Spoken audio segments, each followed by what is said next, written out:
Now available on Tata Sky channel number 526.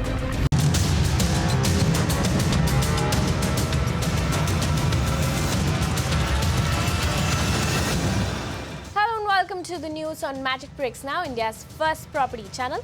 I'm Amita Balachandra. Let's take a look at the top headlines at this hour. Joe for Home Buyers Real Estate Regulation and Development Act comes into force. States now have 6 months to formulate their rules and implement RERA. Industry, meanwhile, seeks more clarity on the rules listed in RERA, hint that prices could rise in the short term. Big Magic Bricks Now exclusive, no FSI hike for the Mumbai suburbs. The revised DP or development plan instead proposes an FSI hike between Kolaba and Mahim. Developers will have to pay a premium for this additional FSI. Also in the news, the Ubers of Indian real estate rental aggregators make renting or leasing out property hassle-free.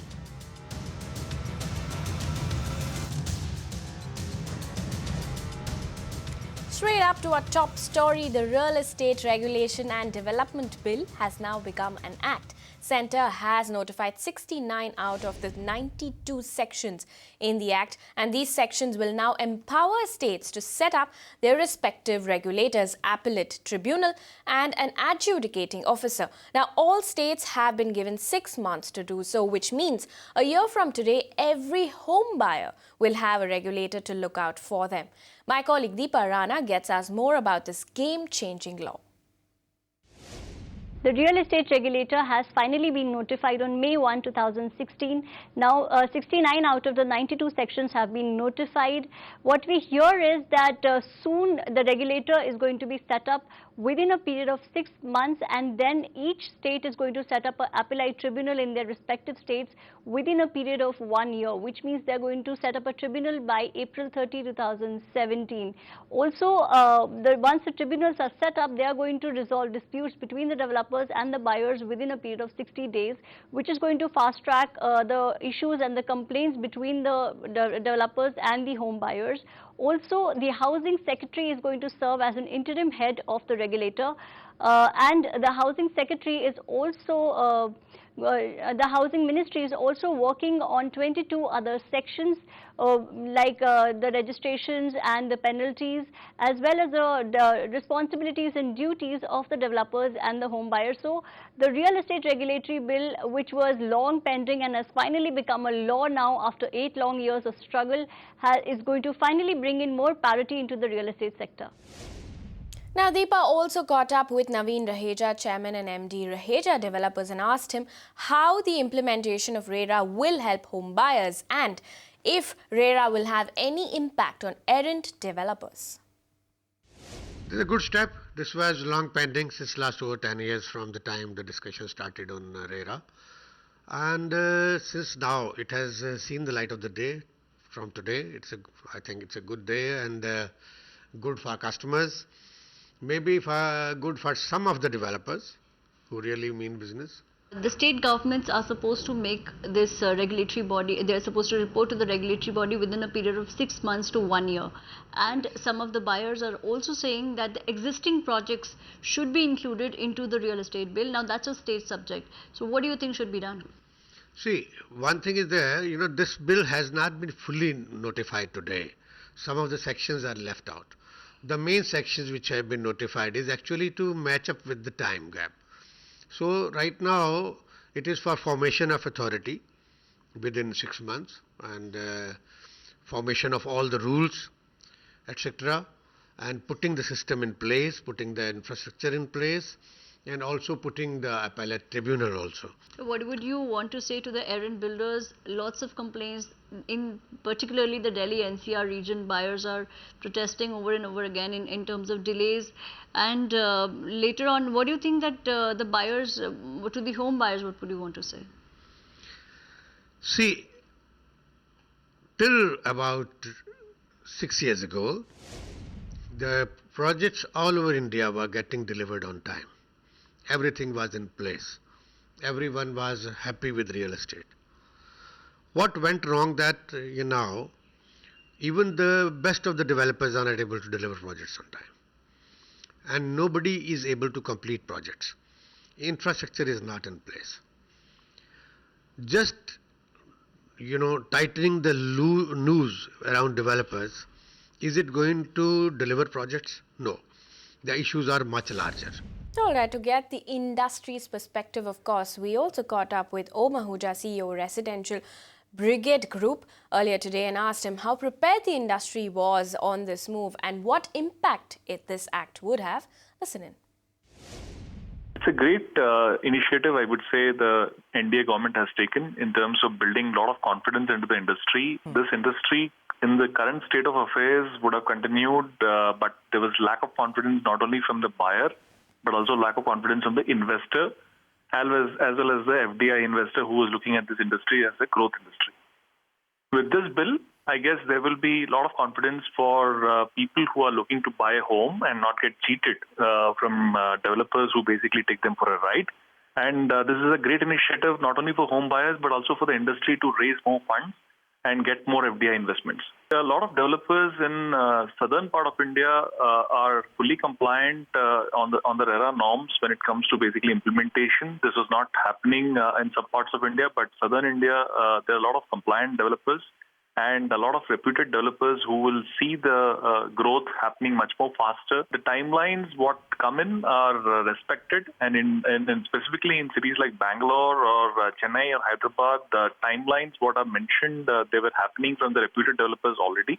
There was a norm which basically was not floated as what was happening in some parts of India. I don't think there is a rush or there's madness at this point of time to comply because they were already compliant. There would be a little bit of turbulence in terms of industry when it comes to pre-launches. There will be a lot of cleanup which will happen where a lot of developers used to do a pre-launch or a launch and raise funds which were never the projects never saw the light of the day. There will be cleaner and larger developers, and specifically the compliant developers will be launching projects with all approvals.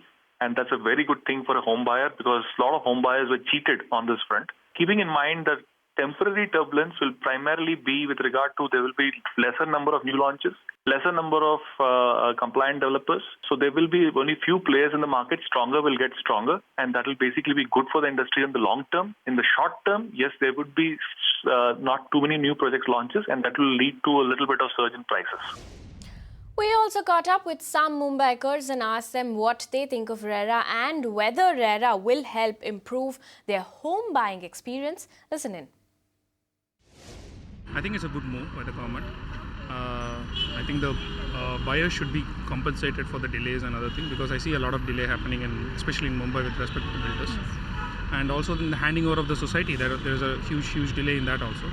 So overall, I haven't gone through that bill as such per se, but I think it's a good move. लो पास हो जाता है तो सबके लिए जो आम people है जो लोग हैं उनके लिए अच्छा होगा क्योंकि हम भी अगर बिल्डिंग बनती है तो बोलते हैं कि जो 20% है वो आप पहले भर दो, फिर वो 3 साल लगाते हैं 4 साल लगाते हैं, कभी बनता भी नहीं है 10 साल भी लगते हैं।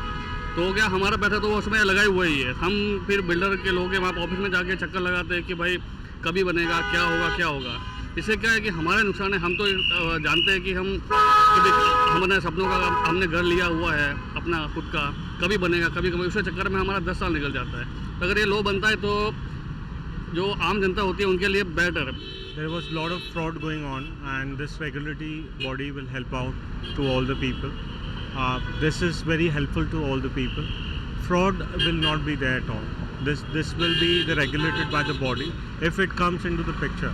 Earlier, what was happening is builder used to sell the properties to many people. We common people doesn't know what exactly is happening, what the land is. So this is very helpful to the common people. You pass how many ever bills, the person unless and until he does not want to change, he can't change because bills, like there are so many bills being passed, but it's like people have become so smart that from any kind of bill they can cheat. Alright, thrilled home buyers, RERA a reality. Now remember, states have 6 months to come up with their own rules and 1 year to set up their regulators. Of course, on Magic Bricks now, we'll keep a close watch on this. Moving on, realty stocks rallied last week on news that the FSI limits in the city of Mumbai were going to be increased by the BMC. We now understand that information was not entirely correct. Disha Shah tells us that the FSI for Mumbai suburbs, where most listed developers are currently building, will not be changed. Disha gets us more details on this. According to the latest presentation being made by the BMC on the development plan, there will be no increase or no hike in the FSI in the suburbs of Mumbai. As we all know that Mumbai is divided into two parts, the island city, which is from Colaba to Mahim, and the suburban area. So according to the new plan, suburbs will have no change in FSI at all. Talking about the island city, on the other hand, it will receive an increase in premium FSI of 0.67%. Let me tell you that this premium FSI tends to be extremely expensive for most of the developers, because this is priced at 60% of the ready reckoner rate. So most of the listed developers who have projects in suburban areas like Dahisar, Kandivali, Vikhroli, Ghatkopar, none of them will receive any benefit from this. Meanwhile, Mumbai could soon have more land for affordable homes. The revised draft development plan 2034 proposes to build about 10 lakh affordable homes on salt pan land and other no development zones. These homes will cost between 7 to 30 lakh rupee. My colleague Disha Shah is back to give us an exclusive peek into this plan for Mumbai. A total of 1 million, which is 10 lakh affordable homes, is what BMC is expecting through the revised draft development plan, which is meant for the period of 20 years, which is till 2034. In fact, all these affordable homes will be constructed on salt pan land and no development zones. And BMC has already allotted close to 3,000 hectares of land, and they have reserved it solely only for affordable housing, reserved only for middle and lower income group, says BMC's latest presentation on the development plan. In fact, sources within the BMC also tell us that all these homes will cost between 7 to 30 lakh rupees, and home sizes will be between 300 to 600 square feet. In fact, let me tell you that as we all know that BMC cannot construct a home, so the construction of affordable houses will have to be done by the landowners. But after this, the civic body is the only one who is the final authority to fix the cost, and then later they will conduct lotteries and allot these houses accordingly. Remember, civic body had received a lot of flack last year for not making any provisions with regards to affordable housing in the previous draft, which was released last year. And what more from the sources within the DP department, they tell us that the final plan will be sent to the corporation to review this week, and the final plan for the development plan for the city of Mumbai will be released by end of this week. Moving on now, it is among the last few land parcels left in the Bandra Kurla complex, Mumbai's premier business hub, and everybody wants in on the action. Aishwarya Palawal gets us exclusive details on who is in the running to build on G Block. After a hiatus of almost 7 years, MMRDA is now auctioning a very prime property. In BKC's G Block, close to 3 acres of plot has been put out by MMRDA for auction. Now, the built-up area of this plot is close to 5,38,200 square feet. Sources tell us that very big names like K. Raheja Corp, Piramal Realty, Godrej Properties, the Vadva Group, and various developers have placed their bids for this. Not just developers, even funds like GIC and Abu Dhabi Investment Authorities have made a run for this plot. Now, let me tell you that in BKC, MMRDA has very few plots left that it can auction, and this plot is one of them. The bidders for this, the winners who will win this plot, will be announced by the end of this month. Moving on to country's largest public sector lender, State Bank of India cut its one-year MCLR or marginal cost of lending rates to 9.15% from 9.2% in April. Now, the current MCLR is effective from the 1st of May. With the current rate cut, SBI's home loan interest rate for women stands at 9.35% and at 9.4% for other borrowers. This is the second reduction in MCLR from SBI since the Reserve Bank of India cut its repo rate. Earlier today, we caught up with Rajneesh Kumar, MD of SBI. Listen in. That is the new system of MCLR, where MCLR has to be set every month, and for all the maturities, it can vary on month basis. So 1 year MCLR now from 1st May is 9.15, as you have rightly said. And the other maturity is 3 months, 6 months. They have also accordingly been worked out, and there is a variation of 5 basis points as compared to the previous one. We were keeping a spread of 25 basis points on MCLR for home loans, so that remains unchanged. So that's why the rate which was 9.45 has become 9.40, and for women it was 5 basis point lower, so that also has been passed on, that benefit. More news coming in from another top lender, HDFC Limited. Powered by demand for home loans from Tier 2 and 3 cities, leading lender HDFC Limited saw profits grow 31% over the same quarter last year. Home loans disbursed by HDFC grew 18% in the last 1 year, while the overall home loan growth stood at 24%. The company's average ticket size now stands at 25 lakh rupee, with most of the demand coming in from the outskirts of big cities. Overall, the company's loan growth this quarter has been stable and in line with the industry's expectations. Moving on now, developers and lenders are upbeat on the residential property market. That is the key takeaway from FICCI Knight Frank's Sentiment Index for first 3 months of 2016. Now, property markets in North India are the most positive in terms of recovery for the sector. While the sentiment for residential launches saw a 6% increase from last quarter, sentiment for sales jumped by almost 25%.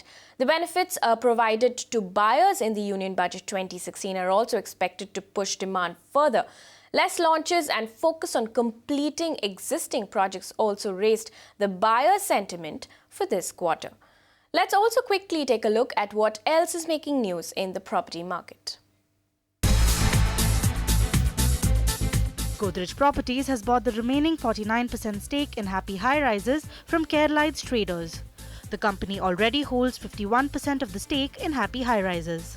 With this acquisition, Happy High Rises has now become a wholly owned subsidiary of Godrej Properties. The acquisition cost around 248 crore rupees.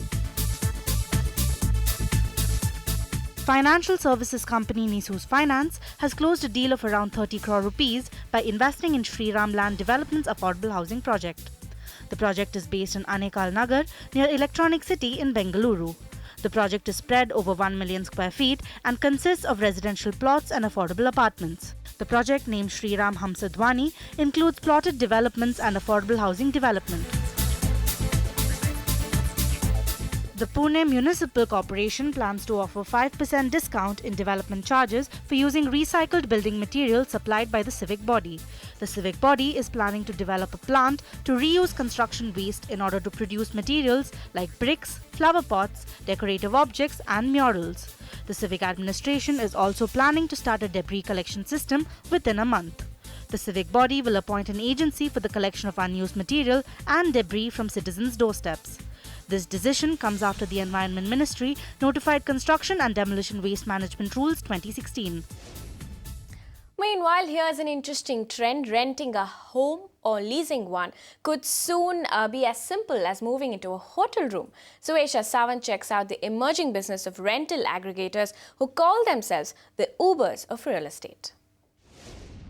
24-year-old Swati Nanda shifted to Bengaluru a month and a half back after she found a job with a British MNC in the city. Her main concern was to live close to her workplace. Also, she wanted to make her home hunting process as hassle-free as possible, which is where an online rental aggregator, Rent My Stay, came into the picture.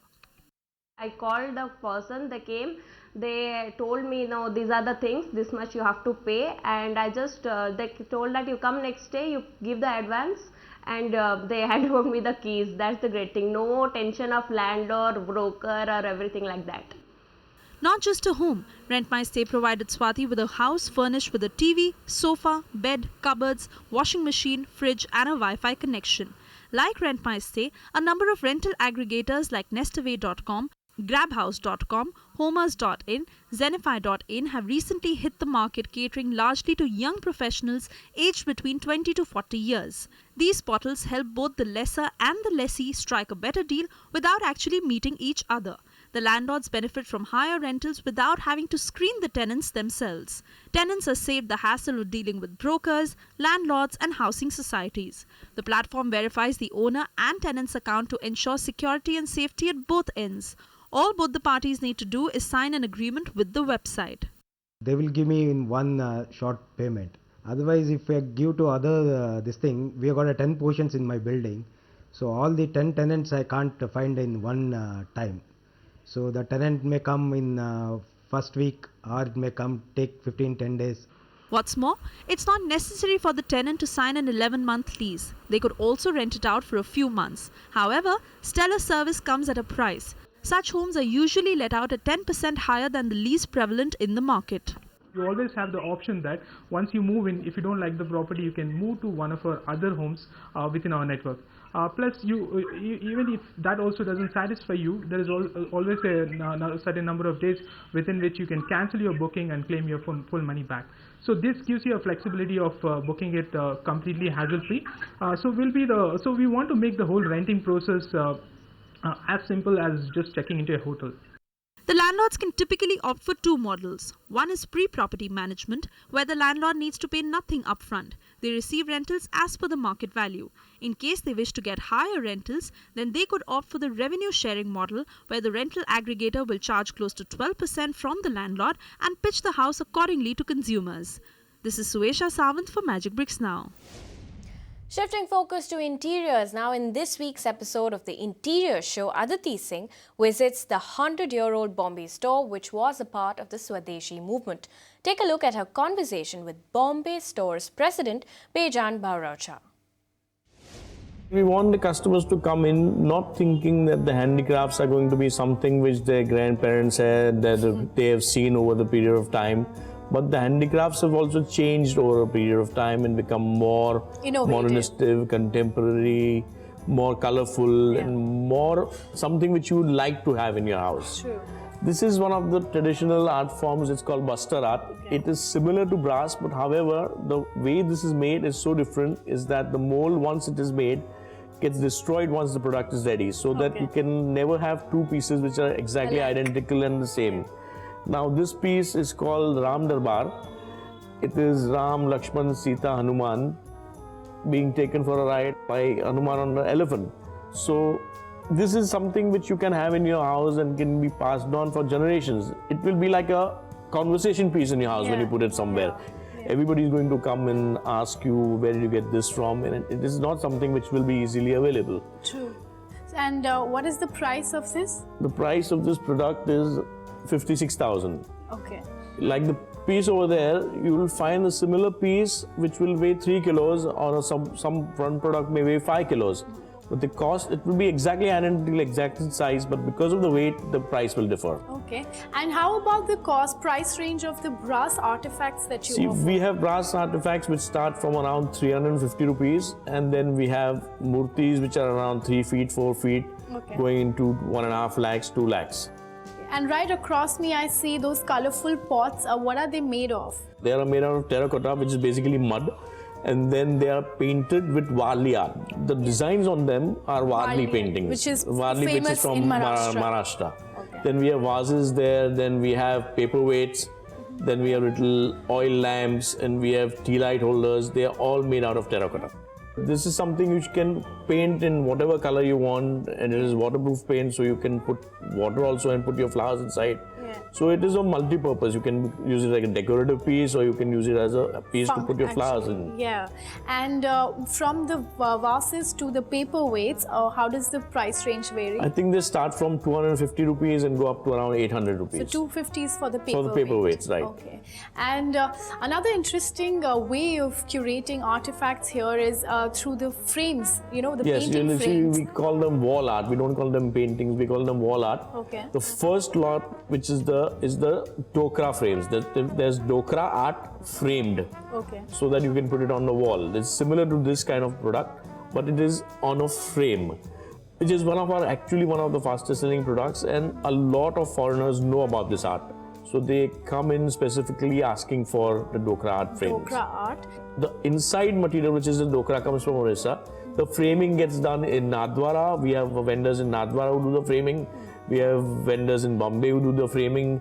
It all depends on wherever the best frames are being made. We've run out of time on the show, but remember, if you have any feedback or suggestions for us, write to us on the email IDs flashing on your screens. We're also on Twitter, Facebook, or you can personally get in touch with us on our website mbnow.in. We would love to hear from you. With that, it's a wrap here on the Property News. Thank you for watching.